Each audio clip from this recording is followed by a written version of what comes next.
सात रंग एउटै आकृति, हरेक दिन फरक प्रस्तुति। कार्यक्रम इन्द्रेणी।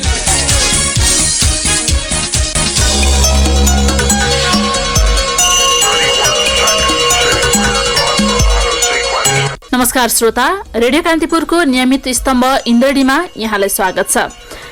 आज बिहीबार हामी आर्थिक गतिविधि समेटिएको इन्द्रेणी लिएर उपस्थित भएका छौं।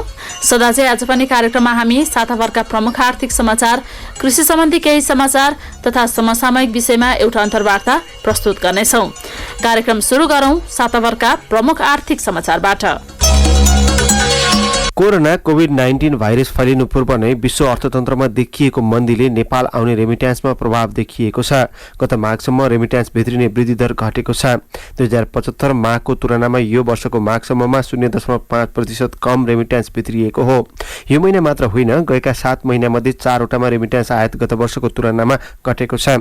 माघपछिका महिनामा कोभिड-19ले रेमिट्यान्स झन घट्ने निश्चित प्राय रहेको सरकारी अधिकारीहरूले बताएका छन्। कोरोनाको असर देखिनु अघि नै रेमिट्यान्स आप्रवाह निरन्तर घटिरहेको छ। 2 महिना यता कोभिड-19ले विश्व अर्थतन्त्र प्रभावित छ। यसले नेपाल भित्रिने रेमिट्यान्स पनि घट्ने प्रक्षेपणहरू गरिएका छन्। पछिल्लो साता चीन, कतार, भारत लगायत विभिन्न राष्ट्रबाट ठूलो संख्यामा नेपाली घर फर्किसकेका छन्। विदेशमा रहेकाले पनि सजिलो रेमिट्यान्स पठाउन सक्ने अवस्था छैन। निजी कम्पनीले सोलर प्लान्टबाट 8.5 मेगावाट क्षमताको विद्युत उत्पादन अन्तिम चरणमा पुर्याएको छ। रूपन्देहीको तिलोत्तमा नगरपालिका 6 पुरानो सडक नजिक 26 बिघा जमिनमा रिडी हाइड्रो पावर कम्पनीले grid connect Butwal solar power project मार्फत विद्युत उत्पादन गर्न लागेको हो। सोलर ऊर्जाबाट विद्युत निकाली राष्ट्रिय ग्रिडमा जोड्न लागेको यो निजी क्षेत्रको पहिलो व्यावसायिक उत्पादन हो। सरकारी क्षेत्रबाट विद्युत प्राधिकरणको नुवाकोटमा 25 मेगावाट क्षमताको ग्रिडमा आबद्ध सोलर आयोजनामा काम भइरहेको छ। त्यसैले पनि वैशाखभित्र 15 मेगावाट उत्पादन गर्ने तयारी छ। बाँकी 10 मेगावाटको काम सुरु हुँदैछ। कम्पनीले उत्पादन गरेको बिजुली विद्युत प्राधिकरणले प्रति युनिट 7 रुपैयाँ 30 पैसाका दरले खरिद गर्ने गरी 25 वर्षका लागि खरिद बिक्री सम्झौता पीपीए भएको छ। कम्पनीले 330 वाट सोलर ऊर्जा क्षमताका 32,000 पाता मार्फत उत्पादन गरेको बिजुली शुद्धोधन गाउँपालिका स्थित विद्युत सब स्टेशनबाट राष्ट्रिय प्रसारण लाइनमा जोडिनेछ। बैंक तथा वित्तीय संस्थाको करिब 17 अर्ब रुपियाँ ऋण अझै असुली हुन सकेको छैन। ऋणको भाका नागेपछि असुलीका लागि बैंक तथा वित्तीय संस्थाले ऋण असुली न्यायाधिकरणको जिम्मा लगाएको मुद्दामध्येको रकम हो। ऋण असुलीका लागि परेका आवेदनमध्ये फैसला भइसकेका मुद्दाबाट उल्लेखित रकम असुली गर्न बाँकी रहेको ऋण असुली न्यायाधिकरणले जनाएको छ। यो न्यायाधिकरणमा परेका मुद्दामध्ये फैसला भएकाबाट मात्रै उठ्न बाँकी रकम हो। अरू केही मुद्दा फैसलाको प्रक्रियामा छन्। फैसला भइसकेका प्रक्रियामा रहेका आवेदन पेश भएका मुद्दाको रकम जोड्दा असुली हुन बाँकी रकम 1 खर्ब भन्दा बढी हुनेछ। अघिल्लो वर्ष यस्तो असुली हुन बाँकी रकम 15 अर्ब रुपियाँ थियो। मुद्दा र ब्याज दर पनि बढ्दै गएकाले अघिल्लो आर्थिक वर्षको तुलनामा गत र चालु आर्थिक वर्षको 6 महिनासम्ममा असुली रकम बढेको न्यायाधिकरणका सूचना अधिकारी महेश्वर अर्यालले बताउनुभयो। विभिन्न राष्ट्र र कम्पनीलाई कोरोना भाइरस कोभिड-19 को पहिचान र समस्या समाधानका लागि सघाउन विश्व बैंक र अन्तर्राष्ट्रिय वित्त निगम IFCले 14 अर्ब अमेरिकी डलर थप सहायताको घोषणा गरेका छन्। दुवै निकायका सञ्चालक समिति बैठकले हिजो यस्तो निर्णय गरेको हो।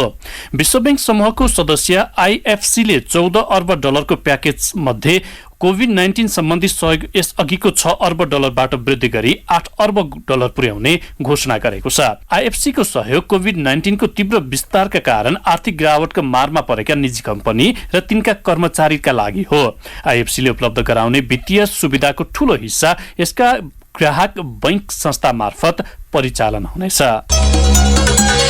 सरकारले विदेशी नागरिकको अनुगमनमा थप कडाई गर्ने निर्णय गरेसँगै नेपालमा उडान गर्दै आएका 15 वटा अन्तर्राष्ट्रिय एयरलाइन्सको उडान शुक्रबार मध्यरातीदेखि रोकिने भएको छ। कोभिड-19 संक्रमण रोकथाम तथा नियन्त्रण उच्चस्तरीय समन्वय समितिले हिजो युरोपका सबै मुलुकबाट आउने यात्रुलाई प्रतिबन्ध लगाएपछि उडान रोकिन लागेको हो। हाल काठमाडौँ स्थित त्रिभुवन अन्तर्राष्ट्रिय विमानस्थलमा 26 वटा विदेशी र 3 वटा नेपाली गरी 29 वटा एयरलाइन्सले उडान गर्दै आएका छन्। यो विमानस्थल बिहान 6 बजेदेखि मध्यराती 3 बजेसम्म सञ्चालन हुँदै आएको थियो। थियो। समितिले युरोप, पश्चिम एसिया र खाडी मुलुक टर्की, मलेसिया, दक्षिण कोरिया र जापानबाट आउने तथा ती मुलुकसहित अन्य जुनसुकै मुलुकलाई ट्रान्जिट बनाई आउने यात्रुलाई मार्च 20 चैत 7 गते मध्यरातिदेखि लागू हुने गरी 12 अप्रिल चैत 30 गतेसम्म आवागमनमा प्रतिबन्ध लगाउने निर्णय गरेको छ। आवागमनमा सरकारले दोस्रो पटक गरेको कडाईसँगै मध्यपूर्वका एयर अरेबिया, दुबई, यूएई को इतिहाद एयरवेज लगायतका कम्पनीको उडान रोकिने भएको छ।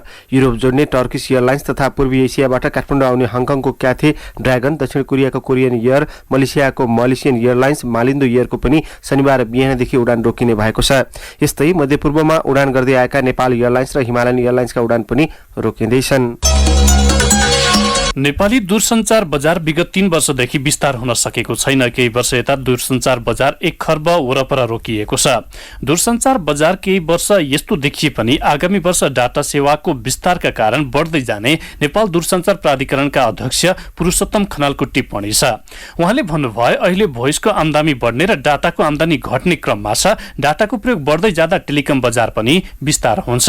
सरकारी सेवा समेत अटोमेसनमा जान थालेको, हरेक काम इन्टरनेट जोडिँदै गएकाले डाटा प्रयोग भविष्यमा व्यापक हुने र टेलिकम बजारको आयात पनि यसैमा निर्भर हुने उहाँको बुझाइ छ। उहाँले भन्नुभयो, डाटा प्रयोग बढेसँगै टेलिकमको बजार पनि विस्तार हुन्छ। यो उत्कर्ष अवस्था होइन।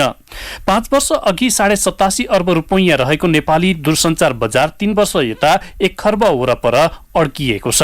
5 वर्षको तथ्याङ्क विश्लेषण गर्दा दूरसञ्चार सेवा प्रदायकहरूको भोइस सेवाबाट हुने आमदानी घटिरहेको छ भने डाटाबाट हुने आमदानीमा केही बढोत्तरी भएको छ। इन्टरनेट सेवा प्रदायकहरूको आमदानी भने बिस्तारै बढिरहेको नेपाल दूरसञ्चार प्राधिकरणको तथ्याङ्कमा उल्लेख गरिएको छ। उपभोक्ताले दैनिक उपभोग्य वस्तु, औषधि लगायतको अभाव र कालो बजारीको सामना गर्नु परेका बेला उद्योग, वाणिज्य तथा आपूर्ति मन्त्री लेखराज भट्टले अभाव नभएको हुन नदिने दावी गर्नुभएको छ। प्रतिनिधि सभाको उद्योग तथा वाणिज्य, श्रम तथा उपभोक्ता हित समितिको मंगलबारको बैठकमा उहाँले कालोबजारी गर्नेलाई कारवाही गर्न पछि नहट्ने बताउनु भएको हो। राजधानी लगायत 77 जिल्लामै बजार अनुगमन भएको उहाँको भनाइ छ। समितिलाई आफ्नो सेवा तथा वस्तुको अवस्थाबारे जानकारी दिन औषधि व्यवस्था विभाग, वाणिज्य विभाग, साल trading company limited, Nepal oil निगम, खाद्य व्यवस्था तथा व्यापार कम्पनी र दुग्ध विकास संस्थानका अधिकारी उपस्थित थिए।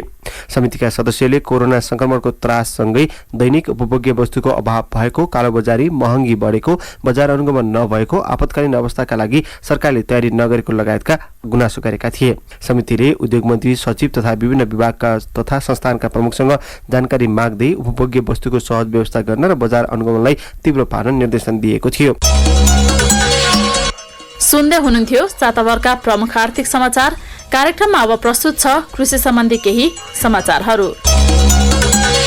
कृषि तथा पशुपक्षी विकास मन्त्रालय सम्हालेको करिब 4 महिनामा कृषि मन्त्री घनश्याम भुसालले कृषिका 5 सूत्र सार्वजनिक गर्नुभएको छ। 60 वर्षको कृषिका क्रममा अपेक्षित परिमाण नआएको जनाउँदै समग्र कृषि प्रणाली सुधार्न 5 नीतिगत सुधार तयार पारेको उहाँले बताउनुभयो। यस अनुसार पहिलो सूत्र उत्पादन सामग्रीमा अनुदान रहेको मन्त्री भुसालले उल्लेख गर्नुभयो। अबको कृषि अनुदान मल, बिउ र नस्ल, मल, सिँचाइ, बिजुली लगायतमा केन्द्रित गरिनेछ। दोस्रो सूत्र सबै किसानको घर दैलोमा प्राविधिक सेवा टेवा हो। हरेक किसानले प्राविधिक सेवा पाउने कुराको ग्यारेन्टी गरिने मन्त्रालयले जनाएको छ। मन्त्रालयका अनुसार स्थानीय तहमा करिब 8000 कृषि तथा पशु सेवातर्फका प्राविधिक जनशक्तिको दरबन्दी छ, तर पनि 6000 रिक्त छ। उक्त दरबन्दी तत्काल पूर्ति गरिने मन्त्री भुसालले जानकारी दिनुभयो। तेस्रो सूत्र हो सस्तो र सुलभ ऋण। सस्तो ब्याज दरको ऋणमा वास्तविक किसानको पहुँच ग्यारेन्टी नभएको अवस्था अन्त्य गरिने मन्त्रालयको दाबी छ। हाल करिब 39 अर्ब रुपैयाँ कृषि ऋण किसानसम्म पुग्न नसकेको मन्त्री भुसालले बताउनुभयो। समग्र कृषि क्षेत्र सुधारका लागि किसानलाई 5% नबढ्ने गरी सस्तो ब्याजमा सुलभ ऋणको प्रत्याभूति गरिने उहाँले जानकारी दिनुभयो। चौथो सूत्र भने बाली तथा पशुपक्षी बीमा हो। यस अन्तर्गत कृषि बीमाको व्यवस्था प्रभावकारी बनाइनेछ। पाँचौं सूत्र अन्तर्गत मन्त्रालयले किसानको न्यूनतम बचतको ग्यारेन्टी गर्ने मन्त्री भुसालले जानकारी दिनुभयो। किसानले उत्पादन गर्ने मुख्य बाली वस्तुको उत्पादन लागत मूल्याङ्कन गरी समर्थन मूल्य तोकिनेछ।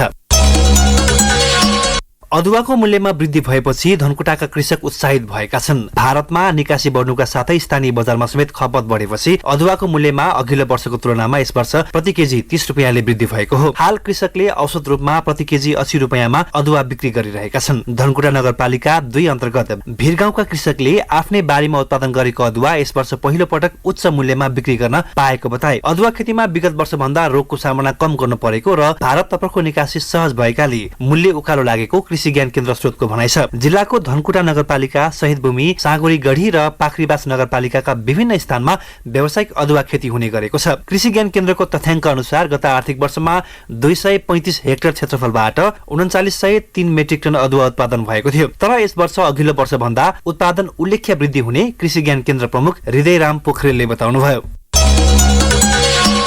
प्रदेश 1 का पहाडी जिल्लामा काउली प्रजातिका तरकारी बालीमा प्रकोपकै रूपमा फैलिएको क्लप रूट नामक जरा कुहिने रोगको उपचारका लागि अनुसन्धान सुरु गरिएको छ। प्रधानमन्त्री कृषि आधुनिकीकरण परियोजना तरकारी जोनले ग्रीन कोरोनेट, नेपाल ग्रीन 77, विक्सन र टेकिला लगायत काउलीका नयाँ जातमा जरा कुहिने रोग लाग्ने दर तथा रोग प्रतिरोध क्षमताको परीक्षण गरिरहेको छ। परीक्षणपछि तुलनात्मक रूपमा रोग प्रतिरोध क्षमता बढी देखिएका काउलीका प्रजाति खेतीका लागि किसानलाई सिफारिस गरिने जोन कार्यान्वयन इकाइ सिन्धुवाका प्रमुख देवेन्द्र साहुले जानकारी दिनुभयो।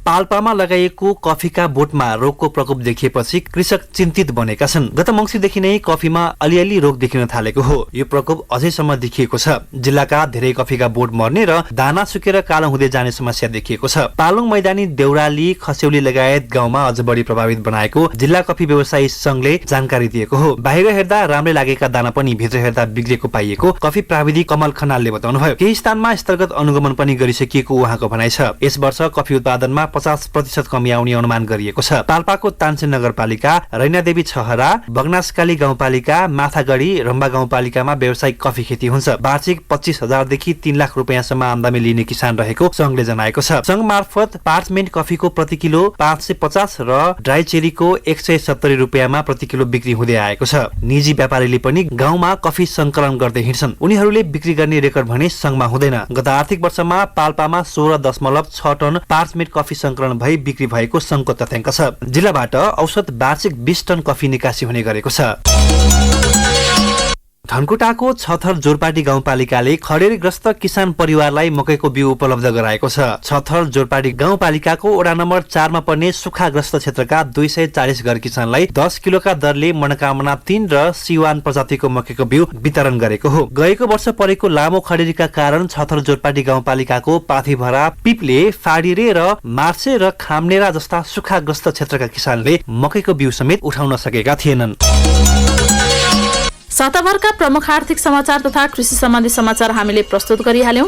कार्यक्रममा अब भने पालो भएको छ ब्रेकपछि कार्यक्रमको दोस्रो खण्डमा हामी कोरोना संक्रमणको जोखिमसँगै बजारमा मौलाएको कालोबजारी र बजार अनियमितता सम्बन्धमा उद्योग वाणिज्य तथा आपूर्ति मन्त्री लेखराज भट्टसँग गरिएको कुराकानी लिएर उपस्थित हुनेछौं।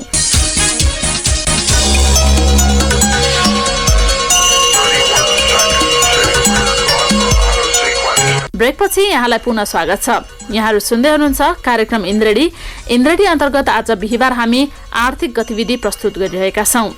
सदा चाहिँ आज पनि कार्यक्रममा ब्रेक अगाडिको पहिलो खण्डमा हामीले साताभरका प्रमुख आर्थिक समाचार तथा कृषि सम्बन्धी केही समाचार प्रस्तुत गर्यौं। कार्यक्रममा अब भने पालो भएको छ एउटा अन्तर्वार्ताको। कोरोनाको सम्भावित जोखिमसँगै बजारमा अत्याधिक कालोबजारी र बजार अनियमितता बढेको छ। सरकारले 6 महिनाका लागि पर्याप्त मौजदात रहेको दावी गरे पनि बजारमा कालोबजारी र अभाव कायमै छ। सरकारले भने कालोबजारी विरुद्ध आक्रामक रणनीति तय गर्न लागेको जनाएको छ। उद्योग वाणिज्य तथा आपूर्ति मन्त्री लेखराज भट्टले बजार अनियमितता विरुद्ध सरकार आक्रामक ढंगले प्रस्तुत हुने चेतावनी दिनुभयो। यसै सन्दर्भमा हामीले मन्त्री भट्टलाई बजारमा कालोबजारी र अनियमितता किन नरोकिएको भनी सोधेका छौं।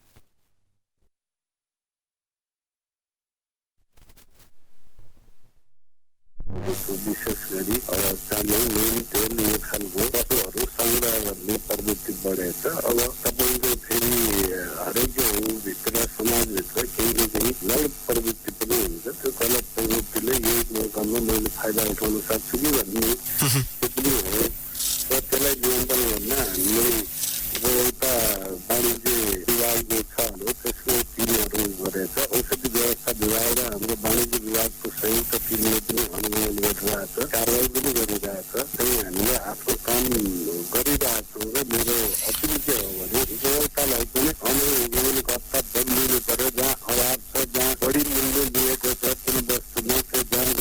गराइदिनु पर्यो। हाम्रो टोल फ्री नम्बर छ 1137, त्यहाँ जानकारी गराइदिनु पर्यो अथवा प्रहरीको जानकारी गराउँदा पनि हामी त्यहाँ जानकारी आउँछ। अलिकति के भयो भने अभाव भयो भन्ने मात्र आउँछ, तर कहाँ भयो, ठगियो, कसले कालोबजारी गर्यो, कसले चाहिँ बढी मूल्य तिरेको छ, त्यो सूचना नआइदिँदा अलिकति समस्या हो। मन्त्रीज्यू, जस्तो तपाईँहरूले आपूर्ति सहज छ, अनुगमन जारी छ भनेर पटक पटक भनिरहनु भएको छ, बजारमा भिड उस्तै छ, सरकारले यो आश्वासन बाँडिरहँदाखेरि जनतामा तपाईँहरूप्रति, खास गरी सरकारप्रति विश्वस्त जनता चाहिँ हुन किन नसके? किन यति धेरै अविश्वास जागिरहेछ सरकारप्रति? सरकारप्रतिको अविश्वास हो भन्ने लाग्दैन। तपाईँका जहाँ विकसित मुलुकहरूमा पनि जहाँ यसको प्रभाव फैलेको छ त्यहाँ पनि हामीले त्यो खालको जनतामा मिठाचुरो देखेका छौँ। तर हामीले के भनेको भने यो चाहिँ ग्यासको अभाव छ, अर्को पेट्रोलियम पदार्थको अभाव छ भनेर हामीले चाहिने भन्दा हिजो जति हाम्रो डिमान्ड थियो त्योभन्दा बढी हामीले आन्दोलनले सप्लाई गरेका छ। तर मान्छेहरूले त्यो एकदमै अब त्यो चाहिने भन्दा बढी लिइरहेको छन्, सङ्ग्रह गरिरहेको छन्। मानिलिनुहोस् कसैले पेट्रोल त्यो उसमा जर्किनमा लिएर गयो, त्यो घरमा राख्यो भने त्यो पेट्रोलले के गर्छ उसलाई। त्यसै गरी ग्यासहरू बढी सङ्ग्रह भएको छ, उसलाई चाहिने भन्दा त्यो भएर हाम्रो अपिल के हो भने तपाईँले पाउनु भएन, कुदबाट तपाईँले लिनुभएको थियो ग्यास कुन उद्योगबाट अथवा कहाँ त्यो कुन विक्रेताबाट त्यहाँ जानु, त्यहाँ मिलेन भने किन मिलेको छैन हामीलाई खबर गर्नु, हाम्रो मान्छे त्यहाँ पुग्छ। अब यो सङ्ग्रह गर्दा त कसैले नपाउने, कसैले थुपार्नु भइरहेको छ। अब जनता घरमा त अब छाउ मार्न त गाह्रो हुन्छ नि त। मैले भन्न खोजेको चाहिँ जस्तो आपत पर्दाखेरि सरकारले जसरी पनि हाम्रो माग पूरा गर्छ, अत्यावश्यक वस्तुहरू चाहिँ उपलब्ध हुन्छ जहाँबाट पनि, बजारमा कालोबजारी गर्नेलाई सरकारले कडा कारवाही गर्छ भन्ने जनतामा विश्वास जागेको भए आज यो दिन देख्न पर्थ्यो र? सरकारले एउटा मनोविज्ञान बन्यो, जस्तो नाकाबन्दीको बेला त्यो खालको अभाव भयो। अनि तर तपाईँले हेऱ्यो भने पछिल्लो चरणमा भूकम्प आउँदा त्यो खालको मनोविज्ञान थिएन। तर अहिले कोरोनाको कारणले अब यो मिडिया विभिन्न हेर्छन् मान्छेले। अब तपाईँ अस्ट्रेलिया, अमेरिका लगायतका विभिन्न डिपार्टमेन्टल स्टोरहरू खाली हुँदा यहाँ पनि त्यही स्थिति हो कि भन्ने एक खालको मनोविज्ञान बन्यो। हामी मन्त्रालयको टिम लगायत सबै हामी बजारको अनुगमन गरिरहेको छौँ, हेरिरहेको छौँ। र मान्छे अब मनोविज्ञान कस्तो बन्यो भने अब नुन तपाईँको बढाएको बढाइ उठाउनु के काम लाग्छ त्यति नुनले भन्नु, त्यो खालको मनोविज्ञानलाई तोड्न हामीले भनिरहेको छौँ। यहाँ आवश्यक वस्तु सरकारले पुर्याउँछ, नदिनु कुनै त्यो समस्या हुँदैन। हामीसँग यो खाद्य व्यवस्था व्यापार लिमिटेडसँग पनि पर्याप्त खाद्यान्न छ, त्यसै गरी साग डेयरीसँग पनि नुन चिनी पर्याप्त छ, हामी ल्याइरहेको छौँ। त्यो समस्यै हुँदैन। पेट्रोलियम पदार्थ पनि हामीलाई आयात हाम्रो आउने भन्दा बढी आइरहेको छ, सप्लाई भइरहेको छ, नगर्नुहोस् भनेर आह्वान गरिरहेको छौँ। तपाईँले भने जस्तो एकैचोटि जनताको मनोविज्ञान चाहिँ पोजिटिभ बनाउन त समय लाग्छ नि त। ठ्याक्कै भनिदिनु त, यतिखेर बजारमा कालोबजारी अनियमितता गर्नेलाई कुन हदसम्मको तपाईँहरू कारवाही गर्नुहुन्छ र त्यो कारवाहीका लागि जनताको पहुँच कहाँसम्म पुग्छ? आफू ठगिएको महसुस भयो भने सरकार छ है भनेर जाने ठाउँ चाहिँ कुन कुन ठाउँ हो? कानुनले दिएको हदैसम्मको हामी आवश्यक परे थुन छेतै गर्नसम्म पनि गर्छौँ। त्यो भने अब कानुनी प्रक्रियामा जो तपाईँको कालोबजारी गर्ने, कालोबजारी ऐन जो छ, उपभोक्ता ऐन, यी सबै अधिकार उपभोक्ता अधिकार भित्र भएको कानुनभित्रका ऐनलाई हदैसम्म हामी प्रयोग गर्छौँ। त्यो भने चाहिँ के हो? त्यो भने अब तपाईँको जरिवानादेखि कैदसम्म हुन्छ। कति जरिवाना हुन्छ अहिले? अब अहिले 3 लाखसम्म जरिवाना हुन्छ। थुन्ने व्यवस्था चाहिँ के छ? थुन्ने कालोबजारी ऐन अन्तर्गत थुन्ने व्यवस्था छ, त्यो थुन्न सकिहालिन्छ। सुन्दै हुनुहुन्थ्यो उद्योग वाणिज्य तथा आपूर्ति मन्त्री लेखराज भट्टसँग कोरोनाको सम्भावित जोखिमसँगै बजारमा बढेको कालोबजारी र बजार अनियमितता सम्बन्धमा गरिएको यो कुराकानी। हवस् त श्रोता, यिनै प्रसङ्गसहित आर्थिक गतिविधि समेटिएको इन्द्रडी आजलाई यति नै। फरक विषयवस्तु सहितको इन्द्रडी लिएर भोलि पुनः उपस्थित हुने नै छौँ। तबसम्म न्युज डेस्कका सम्पूर्ण सहकर्मी सहित अनिल र म प्रतीक्षा बिदा हुन्छौँ। नमस्कार, शुभरात्रि। सूचना र मनोरञ्जनको सम्वाहक रेडियो राष्ट्रको रेडियो कान्तिपुर।